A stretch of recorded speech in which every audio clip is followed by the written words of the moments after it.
Bom dia, que bom estarmos de volta e desta feita nós vamos trabalhar, continuando aqui na interação gênica, nós vamos aqui explorar nessa nossa aula o tema epistasia. O que seria, na verdade, epistasia? O que serão genes epistáticos? A epistasia, gente, são interações gênicas em que o alelo de um gene, seja ele de mesmo cromossomo ou de cromossomo diferente, ele inibe a ação do outro gene. Sabemos nós que os genes, os pares de alelos, eles funcionam interagindo com outros genes, no caso aqui no de hibridismo, dois genes para manifestar um caráter, eles vão interagir e vão manifestar esta característica. Nós temos como exemplo aqui a cor ou a pelagem dos cães labradores. É um exemplo característico que vai facilitar o nosso entendimento. Então, repetindo, o que seria a epistasia? É um tipo de interação gênica, onde um alelo de um gene, ele vai inibir ou ele vai impedir que aquele gene homólogo a ele vá manifestar uma determinada característica. Então, ele interfere na manifestação daquela característica. Então, desta feita, nós temos a epistasia dominante e a epistasia recessiva. A dominante, certamente, ela é determinada quando este efeito inibitório acontece pela força, podemos dizer assim, de apenas um alelo. Então, basta um alelo para que essa característica não se manifeste. Já na epistasia recessiva, ela é em duplicidade. Então, ela precisa que os alelos recessivos eles sejam duplos, tá? Por exemplo, o azão, ele pode do caráter dominante, ele pode funcionar como um gene, como um alelo epistático, tá? E essa epistasia recessiva, ela é caracterizada quando ela vem em duplicidade, ok? Apenas do ponto de vista didático, gene epistático, ele é, por exemplo, o alelo epistático é aquele que exerce a inibição. Todavia, aquele que é inibido é o gene ou o alelo hipostático, tá bom? Então, epistasia é isto, é quando um alelo de um gene impede ou inibe a manifestação da característica, a manifestação da força genética daquele outro gene, ok? Gente, lá, quando nós vimos, por exemplo, aqui, para simbolizar ou para explicitar, ficar melhor de entender a epistasia, nós vamos ver a cor da pelagem dos labradores, que ela apresenta três cores características, né?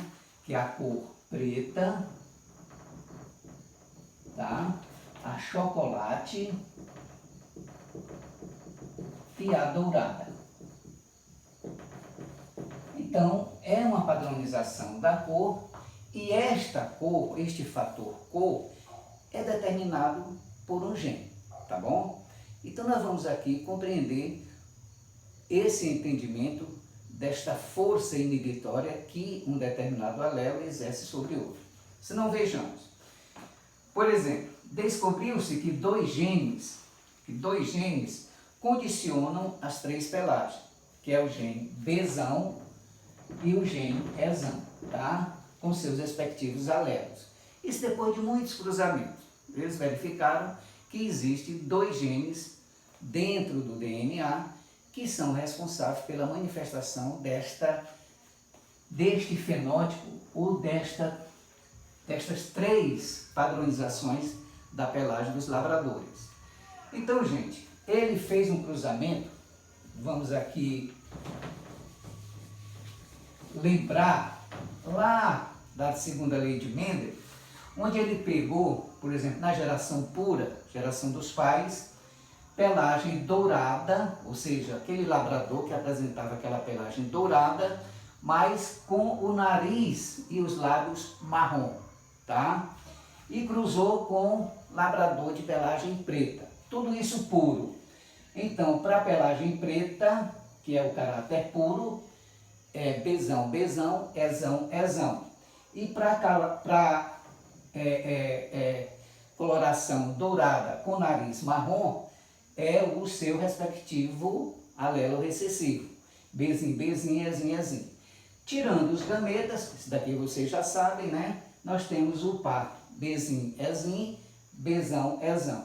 Quando nós cruzamos, obtivemos F1, que é um duplo heterozigoto, tá? Que apresentou 100% preto. Nós já vimos isso na segunda lei de Mendel, tá bom? Gente, quando nós, para obtermos F2, nós temos que autocruzar ou intercruzar F1 vezes F1. Tirando os gametas, nós vamos ter esses pares, tá? De gametas. Por exemplo, bezão, ezão, bezão, ezinho, bezinho, ezão, bezinho, ezinho.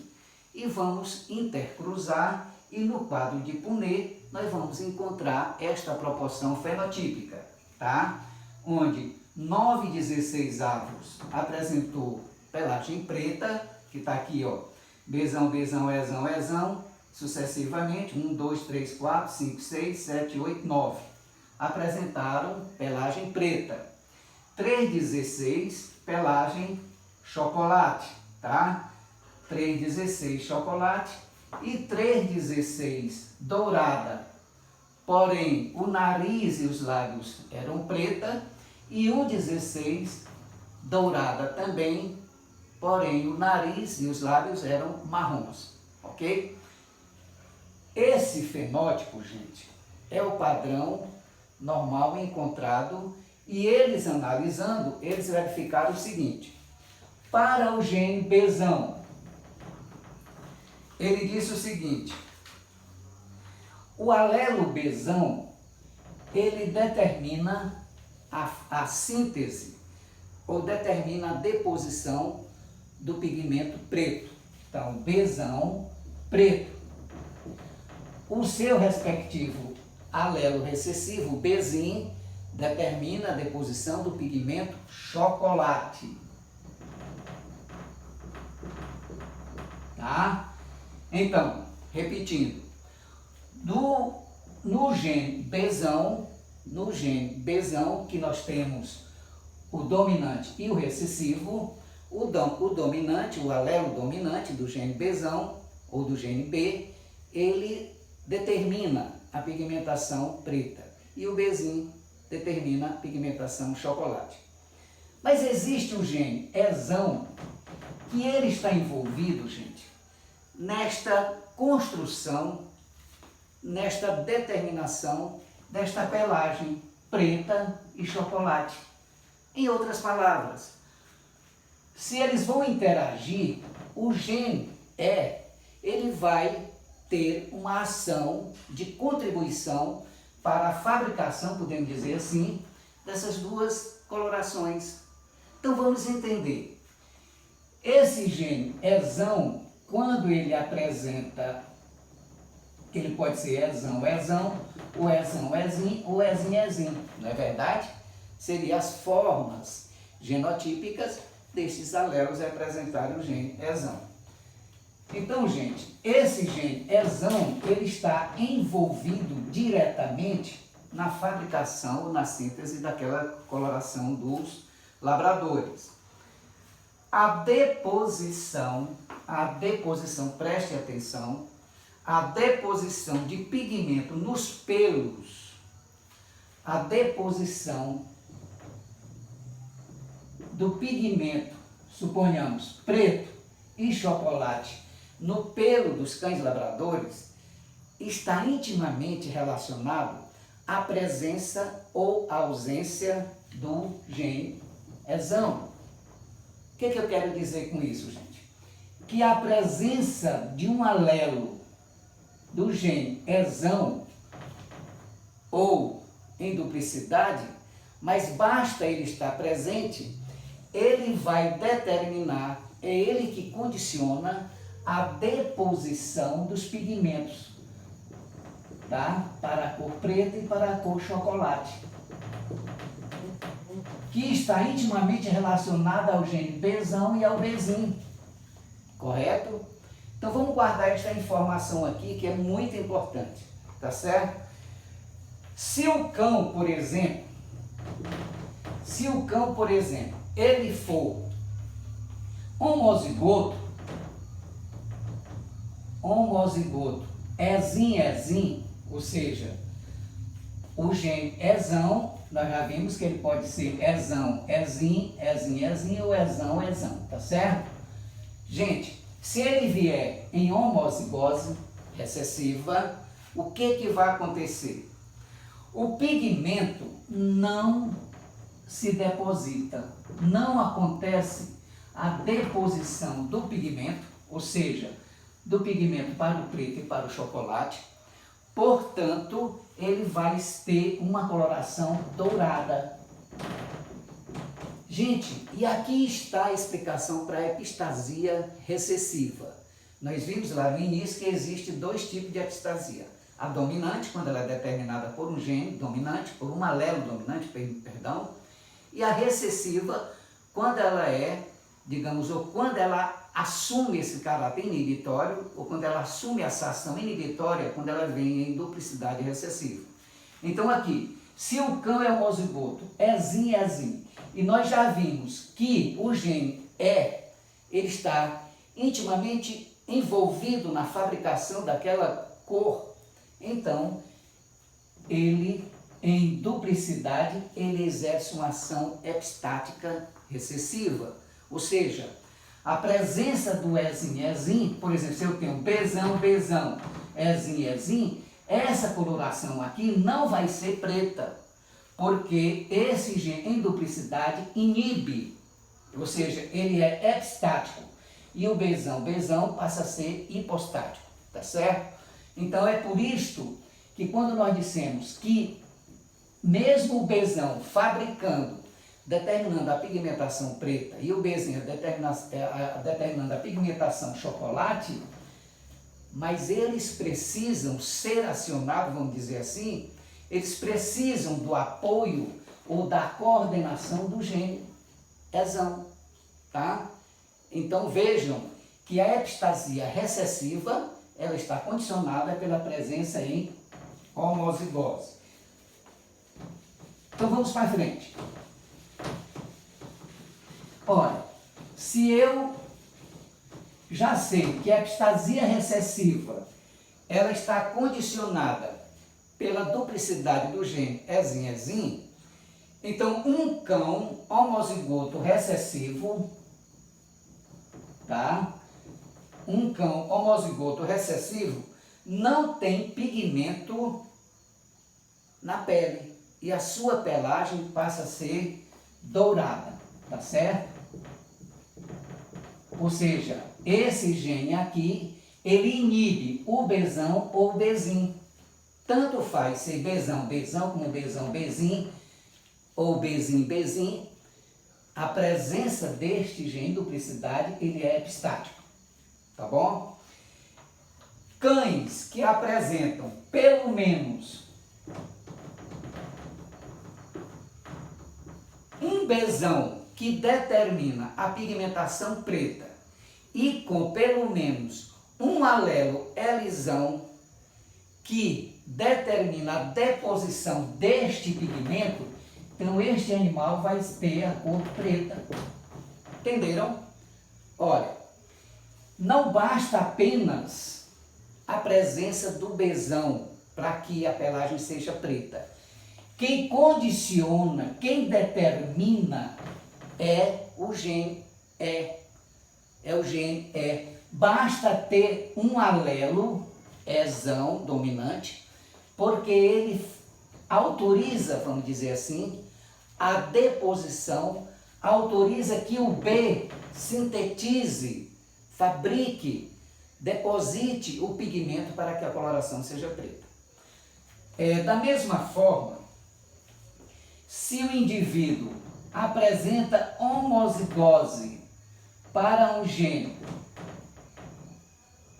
no primeiro, ou seja, se ele apresenta homozigose recessiva no primeiro gene e pelo menos um gene, um alelo exão dominante, este indivíduo vai apresentar a cor chocolate. Por quê, gente? Porque o alelo Bzão determina a pigmentação preta. O alelo Bzim determina a pigmentação chocolate. Mas é necessário, para que essa pigmentação aconteça, que ocorra a demanda de um alelo do par que pode estar no mesmo cromossomo ou em outro cromossomo, tá? E esse alelo exão, ele condiciona, vamos dizer assim, ele determina a deposição, portanto, esse indivíduo vai ser ou apresentar a cor chocolate. Então, aqui nós temos as três possibilidades, tá, desta coloração do pelo dos cães labradores. Então, gente, finalizando aqui a epistasia recessiva, vamos analisar aqui o nosso quadro. O nosso quadro diz o seguinte, que quando nós cruzamos F1 ou intercruzamos duplo heterozigoto, nós vamos encontrar a proporção fenotípica, ó, 9/16 avos, 3/16 avos chocolate, 9/16 preto, 3/16 dourado. Aí no livrinho de vocês, se vocês observarem, aqui não dá para a gente perceber, mas 3/16 avos, ele apresenta cão labrador com a pelagem dourada, mas a ponta do nariz e os lábios pretos, tá? E 1/16 avos, tá? Também dourado, mas a ponta do nariz não é preta, é marrom, como também os lábios. O que isso quer dizer, gente? Que esses quatro indivíduos aqui, ó, que eu estou riscando, eles são dourados, tá? Isso quer dizer o quê? Que eles apresentam no segundo gene, tá? Eles apresentam, ó, no segundo gene a duplicidade EZIM, que é que impede que haja pigmentação, tá? Ele não é epistático, ele inibe tanto o Bzão como o Bzim, tá? Então nós temos, ó, Bzão, Bzão, Bzão, Bzim, Bzão, Bzim. E aqui Bzim, Bzim. Então a presença deste gene recessivo em duplicidade, ele torna-se epistático. É o que nós chamamos de epistasia recessiva. Então ela inibe. Por isso que todos os quatro são dourados. Mas acontece que esses três aqui, eles apresentam um gene que deposita, vamos dizer assim, que determina a pigmentação preta. Mas só como ele está impedido de manifestar o pigmento preto na pele, mas existem algumas regiões desses cães, a ponta do nariz e os lábios, que esta epistasia, vamos dizer assim, ela não funciona. Ou seja, ela não inibe. Então, nestas estruturas, ponta do nariz e lábios, manifesta a cor preta. Por quê? Porque nós temos, ó, o Bzão, que é o gene responsável pelo pigmento preto. Tá certo? Portanto, esses 4/16 avos, 3/16, ó, 1, 2, 3, por apresentar o gene Bzão, vão estar desprovidos de pigmento preto na pele por conta da epistasia recessiva, porém nessas estruturas, nariz e lábios, ela não funciona, a epistasia. E esse cão manifesta essa cor. E este último aqui, 1/16, também é dourado, ó, porque o EZIM inibe a cor chocolate. Então o chocolate não se manifesta. Então ele vai ser dourado, tá? Porém, em vez de manifestar o preto, eles manifestam o marrom. Então, a coloração da ponta do nariz e dos lábios vai ser marrom, tá certo? E esses outros aqui, ó, por que eles são chocolate? Bzim, Bzim, Ezão, Ezão, Bzim, Bzim, Ezão, Ezim, Bzim, Bzim, Ezão, Ezim. Então, 3/16 avos são chocolate, por quê? o primeiro par genético, que é a cor, que é o recessivo Bzim, tá certo? Ele representa a coloração ou pigmento chocolate. Mas ele só manifesta, isso só vai acontecer na presença de pelo menos um gene ou um alelo exão. Porque este alelo exão demanda, ou seja, autoriza, vamos dizer assim, a deposição do pigmento na pelagem desses animais. Ok, gente? Finalizando, tá? Ficamos devendo para a nossa próxima aula a epistasia dominante. Repetindo, epistasia é quando um alelo ou um gene tem uma ação inibitória ou inibe a manifestação de um outro gene, tá certo? E isso acontece quando os fenômenos de interação, nós vamos ver lá na frente as permutas, as combinações, para a construção de um determinado fenótipo, ok? A recessiva condicionada pelo par de um gene recessivo, ele age inibindo. O que é inibido é chamado hipostático, ok, gente? Muito obrigado pela atenção e fiquem em casa. Um abraço.